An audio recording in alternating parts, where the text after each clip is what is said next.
Hello friends, welcome back to my channel. So in today's video, we will discuss about DSSB, that is Delhi Subordinate Service Selection Board. आप सबने नॉर्सेट 2022 का exam दे चुके हो। आप सबको idea है कि पेपर में कितना हो सकता है, कितना नहीं हो सकता। सबको पता होता है एक बार एग्जाम देने के बाद कि मेरा एग्जाम कैसा गया है। तो उसके अकॉर्डिंग आपको, जिनको भी थोड़ा बहुत डाउट है यार कि मेरा एग्जाम अच्छा नहीं गया या फिर मैं थोड़ा और इम्प्रूव कर सकती हूँ, तो आपको उसके लिए वरी करने की जरूरत नहीं है। ठीक है, बहुत सारे अपकमिंग एग्जाम है जिसके लिए आप तैयारी कर सकते हो। तो सबसे पहले जो अपकमिंग एग्जाम है वो है DSSB। इस साल इसकी वैकेंसी अप्रूव हो गई है, तो इसके सबसे ज्यादा चांसेस है नेक्स्ट ईयर, अपकमिंग ईयर में एग्जाम होने के। तो अगर आपको थोड़ा सा भी कुछ भी श्योरिटी नहीं है कि यार मेरा सिलेक्शन होगा कि नहीं होगा, तो आपको आज से ही दोबारा तैयारी में जुट जाना है। आपको ये नहीं देखना कि टाइम आएगा तब पढ़ूंगी, जब नोटिफिकेशन रिलीज होगा तब देखूंगी। आज से ही आपको स्टार्ट कर देना है। तो इस वीडियो में हम इसके कंप्लीट डिटेल्स के बारे में पढ़ेंगे। एग्जाम का क्या पैटर्न होगा, क्या सिलेबस होगा, कितनी नेगेटिव मार्किंग होगी, ठीक है, एज, कितनी एज वाले एग्जाम दे सकते हैं, सारी डिटेल्स के बारे में इस वीडियो में हम डिस्कस करेंगे। वीडियो स्टार्ट करने से पहले अगर आप मेरे चैनल पर पहली बार विजिट कर रहे हो तो please like, share and subscribe जरूर करें, ताकि इसी तरह की बेनिफिशियल वीडियो आपको मिलती रहे। वीडियो को स्टार्ट करते हैं। तो ये जो एग्जाम है ये है एक रिटन एग्जाम है आपका। एमसीक्यू होंगे इसमें। जो भी एमसीक्यू है ये दो सेक्शन में डिवाइड होंगे, section A and section B. ठीक है, जो ये पूरा ड्यूरेशन होगा एग्जाम का वो कितना होगा आपका 120 मिनट्स, दैट इज 2 आवर्स। तो जो DSSB एग्जाम होता है उसमें सबसे ज्यादा चैलेंजिंग चीज ही यही होती है कि आपके पास 120 मिनट्स होते हैं और आपको 200 क्वेश्चन सॉल्व करने हैं। ठीक है, सबसे ज्यादा चैलेंजिंग ये है कि 200 क्वेश्चन आपको सब कुछ रीड करके, ऑप्शन पढ़ के आंसर करना है विद इन 120 मिनट्स।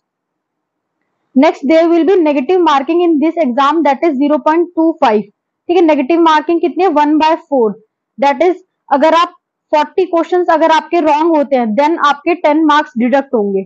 ठीक है, तो इसका 0.25 नेगेटिव मार्किंग का मतलब है 1/4 नेगेटिव मार्किंग।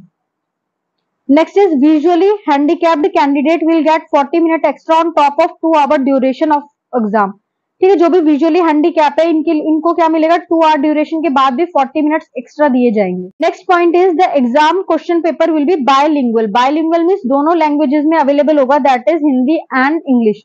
तो आपको कोई टेंशन की जरूरत नहीं है। आपको इंग्लिश में पेपर कन्वीनियंट लगे आप इंग्लिश में अटेम्प्ट करो, हिंदी में कन्वीनियंट लगे हिंदी में अटेम्प्ट करो। Next we will discuss about the age criteria. ठीक है, DSSB स्टाफ नर्स के लिए कितनी एज लिमिट है। तो candidate must be below 32 years old. 32 years old से कम होना चाहिए, but no official limit for lower age has been announce. ठीक है, लिमिट लोअर लिमिट अभी कुछ अनाउंस नहीं है, बट नॉर्मली 18 ईयर से अबव होना चाहिए आप, 18 ईयर से अबव एंड 32 ईयर से कम। और आपको रिलैक्सेशन भी मिलेगा अकॉर्डिंग टू योर कास्ट। ठीक है, उसके बारे में भी अभी डिस्कस करेंगे। तो रिलैक्सेशन आपको कितना मिलेगा, अगर आप SC या ST कैटेगरी से बिलोंग करते हैं तो आपको रिलैक्सेशन मिलेगा अप टू 5 इयर्स।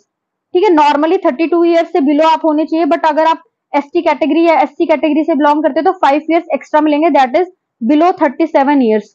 अगर आप इस कैटेगरी में आते हो तो आप ये एग्जाम दे सकते हो। Next is OBC category. OBC वालों को कितना एक्सटेंशन मिलेगा, दैट इज 3 इयर्स। तो अगर आप 35 ईयर से बिलो हो तो आप ये एग्जाम दे पाओगे। Next is PWD। जो भी PWD कैंडिडेट है उनको कितना एक्सटेंशन मिलता है 10 इयर्स। तो अगर वो 42 इयर्स के बिलो है तब भी वो ये एग्जाम दे सकते हैं। Next is PWD under SC ST। अगर SC ST भी और PWD भी है तो उनको कितना रिलैक्सेशन मिलेगा 15 इयर्स, दैट इज अगर आप 47 ईयर से बिलो हो तो आप ये एग्जाम दे पाओगे। Next is PWD under OBC। अगर OBC कैटेगरी हो साथ में PWD है तो कितना एक्सटेंशन है आपका 13 इयर्स, दैट इज कि अगर आप 45 ईयर से बिलो हो तो अब आप ये एग्जाम दे पाओगे। I hope age criteria clear हो गया होगा आपको। Next, nationality. ठीक है, इसके लिए इस एग्जाम के लिए the candidate must be a citizen of India. India के सिटीजन होना चाहिए। Any other candidate who are not a citizen of India but has permanently move to India can apply for this post. अगर कोई यहाँ पे permanently move हो चुका है, ठीक है, परमानेंटली शिफ्ट हो गया, तो वो भी इस एग्जाम के लिए अप्लाई कर सकता है। Next is educational qualification. ठीक है, कौन कौन सी एजुकेशनल क्वालिफिकेशन रिक्वायरमेंट है स्टाफ नर्स के पेपर के लिए। Candidate must have pass their matriculation और any other equivalent level of studies. Matriculation आपको पास करा होना चाहिए, आपके पास सर्टिफिकेट होना चाहिए।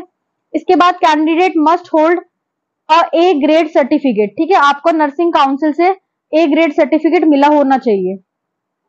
Next is candidate must hold a certificate in midwifery, आपका मिडवाइफरी का भी सर्टिफिकेट आपके पास होना चाहिए।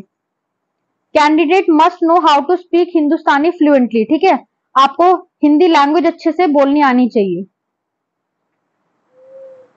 नेक्स्ट हम बात करेंगे स्कीम ऑफ एग्जामिनेशन कि कौन से सेक्शन में क्या पूछा जाता है। तो आप देख सकते हैं ये डीएसएसबी का ही नोटिफिकेशन है, इसमें स्टाफ नर्स ग्रेड बी इसके अंदर ये इंक्लूड होगा।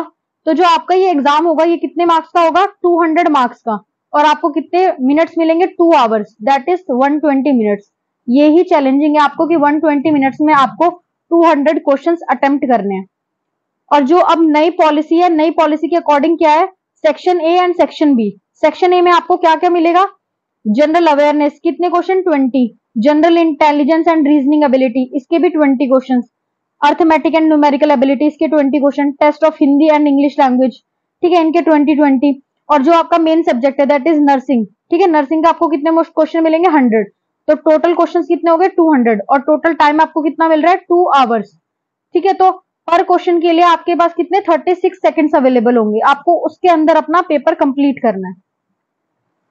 बट सबसे ज्यादा चैलेंजिंग यही होता है कि आपको 2 आवर्स में टाइम मैनेजमेंट कैसे करना है। उसके लिए आप जब तक पहले पेपर सॉल्व नहीं करोगे तो आपको टाइम मैनेजमेंट का आइडिया नहीं होगा, ठीक है। और अब जो नई पॉलिसी है उसके अकॉर्डिंग क्या है, जब तक आपने जनरल अवेयरनेस के क्वेश्चन नहीं करे, ये 20 क्वेश्चन आप जब तक सबमिट नहीं करोगे आप नेक्स्ट वाले जनरल इंटेलिजेंस के पास क्वेश्चन नहीं देख पाओगे। तो आप पहले इसके क्वेश्चन सबमिट करोगे तब आप नेक्स्ट पे आ पाओगे, फिर आप इसके क्वेश्चन सबमिट करोगे देन आप इसके पास आ पाओगे, फिर इसके क्वेश्चन सबमिट करोगे, इसी तरह से ये प्रोसेस चलेगा। और एक बार आपने सबमिट कर दिया तो आप बैक नहीं जा सकते, ठीक है, एक बार आपने सबमिट करा है तो आप बैक नहीं जा पाओगे। तो ये सारी चीजें आपको ध्यान में रख के इस पेपर की तैयारी करनी है। Next we will talk about syllabus. Syllabus में फर्स्ट इज जनरल अवेयरनेस। तो जनरल अवेयरनेस में क्या, the test will also include question relating to history, polity, constitution, sports, arts, culture, geography, economics, everyday science, scientific research, national international organisation, ठीक है, इन सबसे related चीजें आ सकती है। और the general awareness of the environment around him और its application to society, हमारे चारों तरफ क्या चीजें चल रही है, किस चीज के बारे में हमें अवेयर होना चाहिए, इनसे रिलेटेड चीजें आएंगी। Next is general intelligence and reasoning ability. इसमें क्या क्या पूछ सकते हैं, इसमें आपको analogy, similarity, difference, space visualisation, problem solving, judgement, decision making, relationship concept, arithmetic reasoning, जितने भी रीजनिंग और थोड़ी जनरल इंटेलिजेंस के वो सारी चीजें आपकी कवर होंगी इसमें। Next is arithmetic and numerical ability, arithmetic and numerical maths वाली चीजें। इसमें क्या आपका डेसिमल, फ्रैक्शन, एचसीएफ, एलसीएम, ठीक है, जो बेसिक मैथ्स है up to 10th level, ratio, proportion, percentage, average, profit loss, discount, simple and compound interest, mensuration, time work, time distance, ठीक है, ग्राफ्स वगैरह, ये सारे आपके आएंगे अर्थमेटिक एंड न्यूमेरिकल एबिलिटी।